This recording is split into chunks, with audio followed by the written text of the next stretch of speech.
Hi, good morning. இன்றைக்கி என்ன பார்க்க போகிறோன்னா, சண்டேவோட மெனு வந்து லாங் வீடியோவாக பார்க்க போகிறோம். ஃபஸ்ட்டு நான் காமிச்ச டம்ளரில் 1.5 டம்ளர் ரைஸ் எடுத்துக்கிட்டேன். இதில் வந்து 1.5 டம்ளர் ரைஸ் எடுத்துகிட்டு அதை அலசி ஊற வச்சுட்டேன். அப்புறமா மீன் குழம்புக்கு தேவையானது ரெடி பண்ண ஆரம்பிச்சிட்டேன். ஃபஸ்ட்டு புளியை எடுத்துகிட்டு க்ளீன் பண்ணிவிட்டு ஊற வச்சுட்டு அப்புறம் ஆனியன் கட் பண்ண ஆரம்பிச்சிட்டேன்.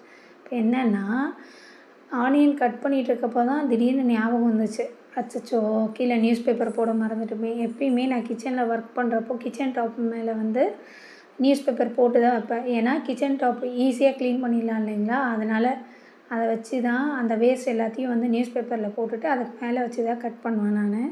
அதுதான் பாருங்கள், இதில் காமிச்சிருக்கேன். நான் நியூஸ் பேப்பரை எடுத்து வச்சுட்டேன், வீடியோ எடுக்கிற பிஸி. அப்புறம் 2 பூண்டு எடுத்து அதை வந்து க்ளீனாக உரிச்சிட்டேன். நம்மளுக்கு கையே ஆயுதன்ற மாதிரி ஒரு 2 பஞ்ச் அந்த பூண்டு மேலே கொடுத்துட்டு பல்லெல்லாம் ஃபுல்லாக எடுத்துகிட்டு அப்புறமா உரிக்க ஆரம்பிச்சிட்டேன் நான். இங்கே இருக்க எல்லா பூண்டுமே வந்து உரித்து எடுத்துகிட்டு அப்புறமா இஞ்சி கொஞ்சமாக தேவையான அளவுக்கு இஞ்சி எடுத்துகிட்டு மேலே இருக்க தோல் ஃபுல்லாக க்ளீன் பண்ணிவிட்டு கட் பண்ண ஆரம்பிச்சிட்டேன். இஞ்சி முழுசாக போனால் அரையாது. அப்புறம் பாருங்கள், நான் என்னென்ன எடுத்திருக்கேன் கட் பண்ணதுக்கு முன்னாடி. 3 வெங்காயம், 3 தக்காளி, புளி, இஞ்சி, பூண்டு அதை மட்டும் வச்சுருக்கேன். இப்போ என்ன பண்ணணும், இதெல்லாம் வாஷ் பண்ணிட்டு தான் கட் பண்ணணும். அதனால் நல்ல தண்ணி கொஞ்சமாக பிடிச்சிட்டு வந்து வச்சுட்டு இஞ்சி பூண்டு எடுத்து போட்டுட்டு அப்புறமா ஆனியன் 3த்தையும் எடுத்து அது உள்ளே போட்டுட்டு அப்புறமா ஒன்று ஒன்றா கட் பண்ண ஆரம்பிச்சிட்டேன்.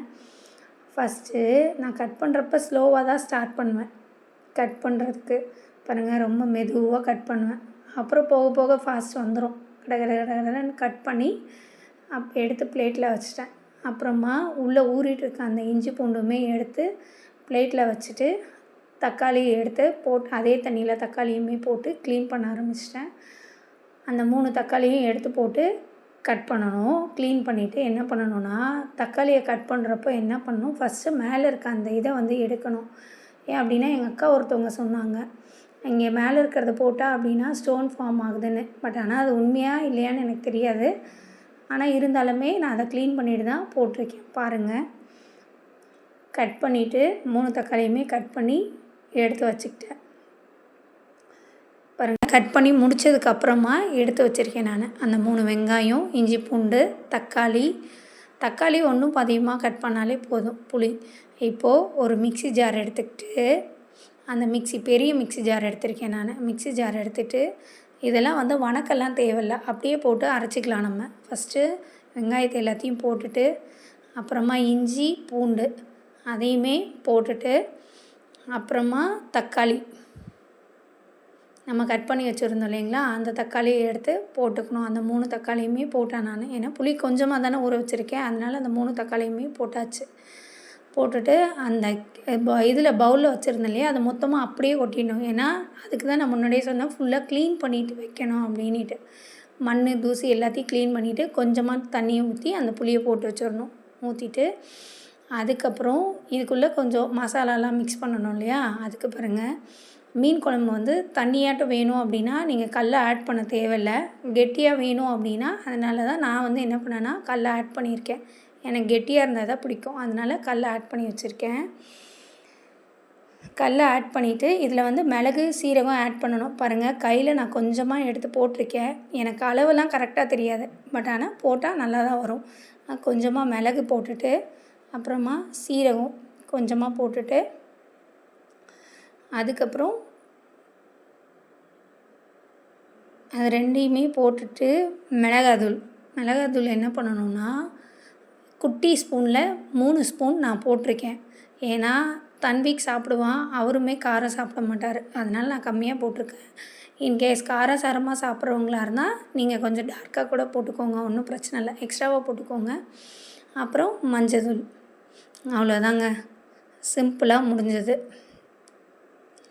வேணுன்ற அளவுக்கு மஞ்சள் போட்டுட்டு இப்போ என்ன பண்ண போகிறோன்னா, மிக்ஸி ஜாரில் வச்சு அரைக்க போகிறோம். ஃபஸ்ட்டு எடுத்த உடனே என்ன பண்ணணுன்னா, தண்ணி ஊற்றக்கூடாது, தண்ணி ஊற்றாமல் தான் அரைக்கணும். ஏன்னா ஏற்கனவே நம்ம 3 தக்காளி போட்டிருக்கோம் இல்லையா, அதனால் அரைஞ்சிரும். பாருங்கள் எப்படி இருக்குன்னுட்டு அரைஞ்சிருக்கும். இப்போ கொஞ்சமாக தண்ணி ஆட் பண்ணிவிட்டு திருப்பியும் வந்து ஒரு 2 பல்ஸ் மோடில் வச்சு நல்லா கிரைண்ட் பண்ணணும். நல்லா சாஃப்டாக நைஸாக வர மாதிரி வரணும். பாருங்கள், நான் கையில் தொட்டு காமிக்கிறேன் பாருங்கள் எப்படி இருக்குன்னுட்டு.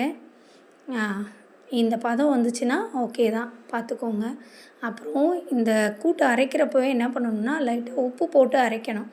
அப்படின்னா தான் டேஸ்ட்டு நல்லா கொடுக்கும். அதை போட்டுட்டு அரைச்சிட்டு அப்புறமா லாஸ்ட்டாக பாருங்கள் எப்படி இருக்குன்னு கூட்டு.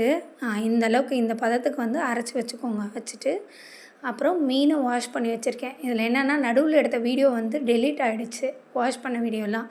மீன் என்ன பண்ணணுன்னா உப்பு மஞ்சள் போட்டு நல்லா பெரட்டி வச்சுட்டு கொஞ்ச நேரம் விட்டு வாஷ் பண்ணணும். அப்படி வாஷ் பண்ணாலே பாறை மீனில் இருக்கிற அந்த பிசுபிசுப்பு எல்லாமே வந்து என்ன பண்ணணுன்னா போயிடும். இப்போ இதை முடித்து எல்லாத்தையும் வச்சுட்டு என்ன பண்ணேன் அப்படின்னா ஃபஸ்ட்டு ரைஸ் வச்சிடலான்னுட்டு 1.5 டம்ளர் ஊற வச்சேன் நான் ரைஸு. நான் குக்கர் எடுத்துகிட்டு ரைஸ் எல்லாத்தையும் போட்டுட்டு இப்போ 1.5 டம்ளர் அப்படின்னா 3 டம்ளர் தண்ணியை சேர்த்தணும். தண்ணியை சேர்த்துட்டு லைட்டாக உப்பு போட்டுட்டு குக்கரை மூடியை போட்டுட்டு விசிலை போட்டு க்ளோஸ் பண்ணி வச்சிட்டேன். அப்புறமா குழம்பு செய்ய ஆரம்பிச்சிட்டேன். ஃபஸ்ட்டு எண்ணெய் ஊற்றிட்டு கடுகு போட்டுட்டு கடுகு பொரிஞ்ச உடனே பாருங்கள் பட்டு பட்டுன்னு வெடியணும். எல்லா கடுகுமே பொரியணும். பொரிஞ்சதுக்கப்புறம் கருவேப்பிலை போட்டுட்டு அப்புறம் நம்ம அரைச்சி வச்ச கூட்டை எடுத்து ஊற்றணும். தண்ணியெல்லாம் எதுவுமே மிக்ஸ் பண்ணக்கூடாது. பாருங்கள், நல்லா பாருங்கள். எண்ணெய் ஊற்றி கடுகு போட்டு கருவேப்பிலை போட்டுட்டு அப்படியே கூட்டு ஊற்றிட்டு நல்லா நான் மிக்ஸ் பண்ணிகிட்ருக்கேன். நம்ம ஏற்கனவே இந்த கூட்டில் என்ன பண்ணியிருக்கோம், உப்பு போட்டிருக்கோம். மீன்லேயுமே உப்பு போட்டு தான் வாஷ் பண்ணியிருக்கோம். அதனால் கொஞ்சமாக எடுத்து உப்பு போட்டு மிக்ஸ் பண்ணி விட்டுக்கணும். சரிங்களா?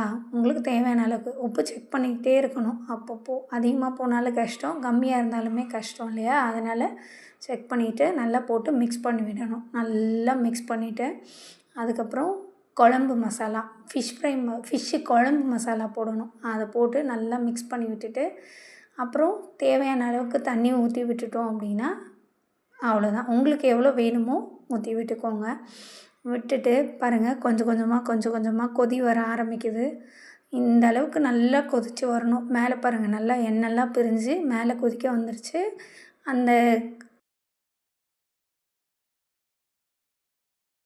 அப்புறம் ஃபிஷ்ஷை எடுத்து ஒன்று ஒன்றா வைக்கணும். அப்படியே எடுத்து கொட்டிடக்கூடாது. ஒவ்வொரு ஃபிஷ்ஷாக எடுத்து மெதுவாக வைக்கணும். அதே மாதிரி ஒன்று மேலே ஒன்று வைக்கவும் கூடாது. அப்புறம் பாருங்கள் நல்லா கொதித்து வெந்து வந்துருச்சு. ஃபிஷ்ஷை எடுத்துட்டு கையில் தொட்டு பார்த்து லைட்டாக அமுங்கினாலே போதும். ஏன்னா நம்ம எடுத்து இறக்கி அந்த சூட்டோடு வச்சோம் அப்படின்னா மீன் நல்லாவே வெந்துடும். பாருங்கள், இதுதான் லாஸ்ட்டு.